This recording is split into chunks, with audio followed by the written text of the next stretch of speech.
Je vous invite au bal des hypocrites. Commençons tout de suite par le roi du bal, évidemment, Emmanuel Macron. Le 18 mai, le président de la République appelait sur X les scientifiques à choose France for science, choisir la France pour la science, car, écrit-il, ici en France, la recherche est une priorité, l'innovation une culture, la science un horizon sans limite. Fin de citation.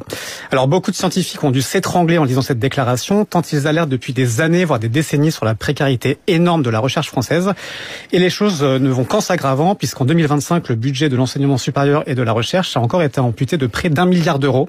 À cela s'ajoute aussi 500 millions d'euros de crédits annulés, annoncés juste là, samedi dernier, par Amélie de Montchalin, la ministre des Comptes publics. Au bal des hypocrites, Vincent, vous avez aussi invité Philippe Baptiste, l'actuel ministre de la Recherche. Oui, qui a annoncé le 19 avril que la France pouvait accueillir des centaines de chercheurs américains accompagnés de leurs équipes. Alors, le coût estimé par le ministre, 1 million d'euros par chercheur et pour 3 ans. De quoi faire plaisir sans doute aux milliers de chercheurs précaires en France qui galèrent depuis plus de 10 ans parfois avant de décrocher un poste d'enseignant-chercheur, voire n'en trouvent jamais, faute de budget. La France comptait en 2022 près de 170 000 vacataires de l'enseignement supérieur, dont de nombreux chercheurs payés sous le SMIC horaire, quand ils sont payés, souvent donc avec des mois de retard, qui n'ont droit ni à des congés ni aux allocations chômage. En 7 ans, le nombre de vacataires a même bondi de 30% d'après le collectif Nos Services Publics. Mais les gouvernements macronistes ne sont pas les seuls à danser, Mathieu, je vous rassure.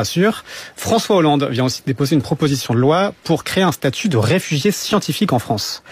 Ironique, alors que le budget de l'enseignement supérieur et de la recherche par étudiant est en chute libre depuis précisément 2012 et le quinquennat Hollande.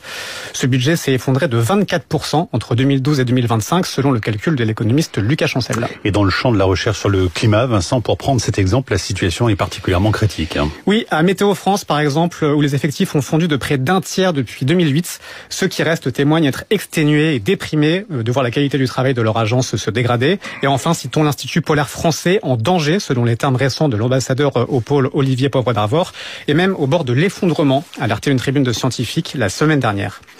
Bref, pendant que les François Hollande et autres Emmanuel Macron tendent la main gauche aux chercheurs américains, ils cassent ou ont cassé de la main droite des pans entiers de la recherche française. Il serait bon de les mettre systématiquement face à leur hypocrisie et de refuser de normaliser ce type de paroles politiques complètement déconnectées des faits et qui doucement mais sûrement préparent le terrain à d'autres Donald Trump.